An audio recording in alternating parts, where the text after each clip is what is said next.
Welcome back. This is our 7th and last important lesson for Pingji. We'll be covering a variety of different topics that I didn't cover in the other lessons. Let's start with the first one, which is words with no vowels. Our first word is This is probably one of the top 5, maybe even top 3 words in Cantonese. It means not. And as you guessed, it will negate a vast majority of words. What makes this word special other than its frequency is its pronunciation. It's literally just a sound with a low falling tone. There are actually no other words with the sound, so because of how insanely important this word is, and being the only one of its tone, you never write the tone. This is just the letter M. Drill that low falling tone in your head because this word deserves it. On that note, we also have several words that are pronounced as and unlike these come in 3 different tonal flavors. The low rising tone is the most notable as it has the words for the number 5 and the word for noon, which are highlighted in red and blue respectively. Because there are different tones, these usually do need to be written out with their tone letter. That said, because the low rising tone is vastly more common than the others, you could just get away as spelling this with a Q and no tone letter. Sound shifts. This is the word for the pronoun you, Nate. However, what you might actually hear from people speaking colloquially, especially those in Hong Kong, is late. So what happened was the N sound was replaced with an L sound. Another sound shift that happens is that words that start with an ng sound will drop that sound so that it starts with a vowel instead. So for example, this is the word for me, ngo. Sometimes this could be dropped and become o. Again, it's just another thing to be aware of. Should you write these changes, like replacing N's with L's and dropping the Q's? Well, that's kinda up to you. I generally prefer writing the original sound before the sound shift, because you can narrow down the intended word better, and from there you can always choose to pronounce it differently if you like. You can't go the other way though. For example, if I wrote the word for you as lay with an L, we don't know if the word was supposed to be nay or lay originally, and those are actually 2 different words. But ultimately, it depends on how you want to express yourself. It's kind of like in English, how when we speak, we rarely say going to. It's often shortened to gonna. So if you're quoting someone or you're trying to reflect their actual speech, gonna is more accurate. So in the same manner, use whichever way you want to represent what you want the reader to understand. Anyways, on to our next topic, tones 7 through 9. Some of you who have done some research may have been thinking to yourself during the tone lecture, I heard there are 9 tones in Cantonese. Well, kind of. The last 3 tones are called check tones. Practically speaking though, those 3 tones are the same as the 3 flat tones we've already discussed. What makes them distinct is that they end with a stop consonant. And words that end with stops are pronounced even more abruptly than words that don't. So for example, sick, sec, and sick. So to some linguists, this warranted giving them their own tone names, 7, 8, and 9. The modern standard is to just count these the same as the other flat tones, 1, 3, and 6. The apostrophe. Here's just a little quick thing about the first tone, which uses the apostrophe. Number 1, officially the apostrophe mark is a single straight mark. Unfortunately, Microsoft Office changes these to the comma-shaped single quotation marks you see here. For casual purposes, this is fine if it ends up looking like that, but try to use the straight one when possible. Number 2, one thing I want to address is what if you can't use the apostrophe for whatever reason? Well, the rule here, if there's no tone letter at all, we can treat this as the high flat tone, with the apostrophe simply missing. I know this isn't ideal because you really need that marker to tell you to switch to a high pitch right away, but I think the circumstances of where this would be an issue is limited to very specific cases. For example, where you need to only enter alphanumeric characters in a text box. Next, let's talk about changed tones, also known as binyam in Cantonese.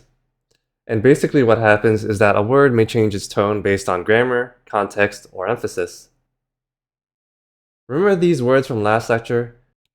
Well, the first syllable for mom in mama is a changed tone.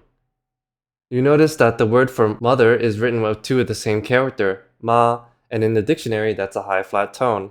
But we don't say mama, it's mama. Here's another example from that same lesson.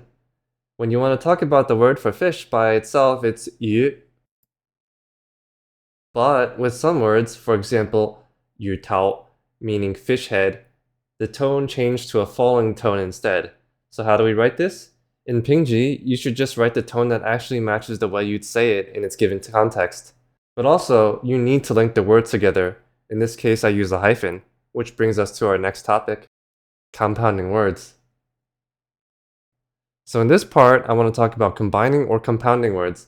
For example, we know in Mandarin, you can often write two characters as one quote-unquote word, like ni hao.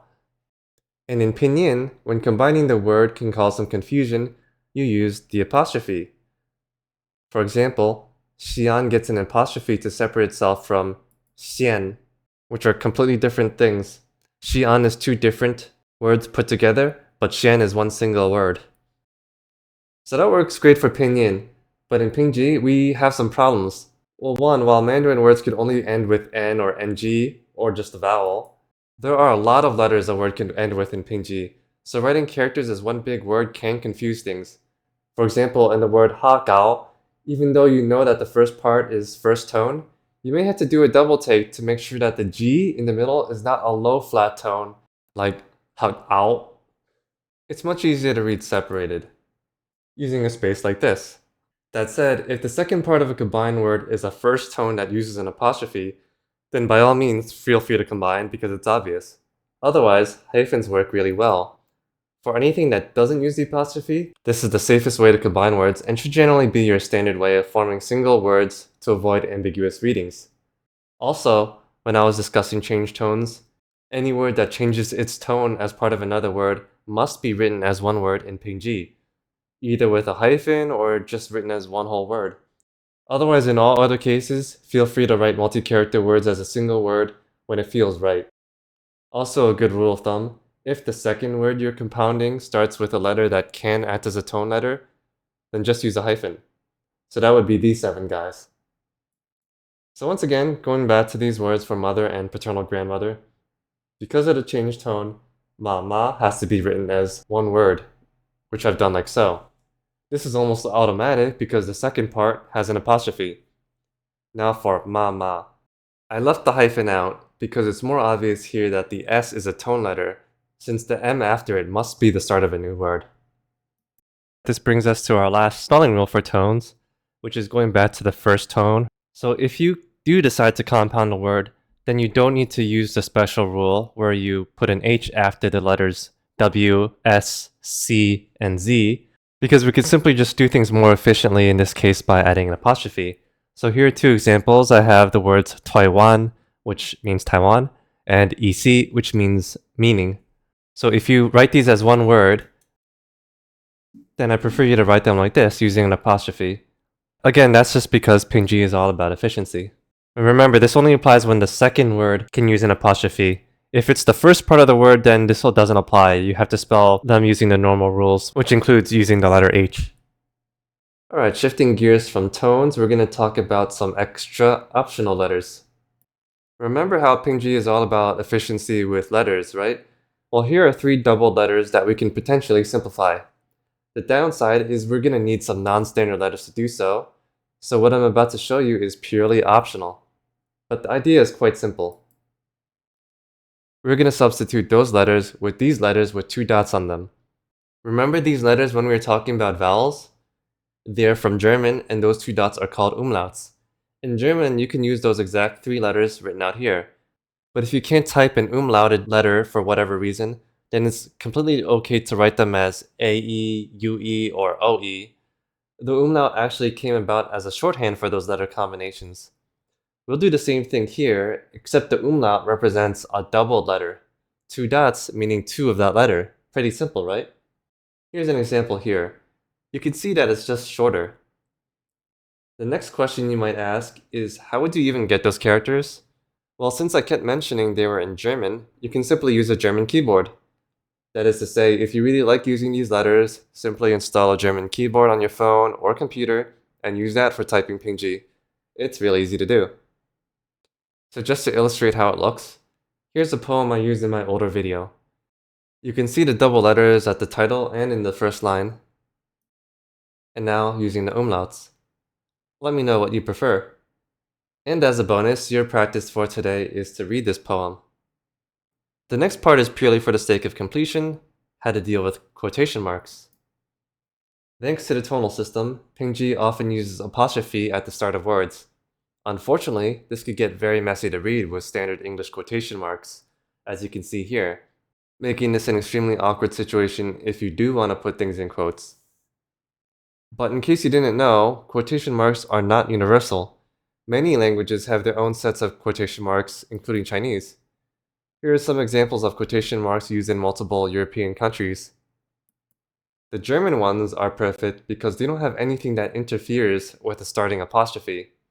It's kind of funny because they face the opposite direction, but otherwise, they work. Now to put it in action, see how the apostrophe is no longer obscured here? Now finally, how do you actually use these weird quotation marks? Well, it's the same way you use the umlauts. You can use a German keyboard, which you can always just set on your PC or mobile device. In this channel, I'll be using these quotation marks for Cantonese words, and English quotation marks for English words. Anyways, that's the last of our miscellaneous but important rules to consider. And that covers everything else you need to know about Pingji. As a bonus, I'm just going to give you some tips on how to convert Yutping to Pingji. You'll find that Yutping is the most used romanization out there at this time, and notably, it's what you'll see in Google Translate or other dictionaries.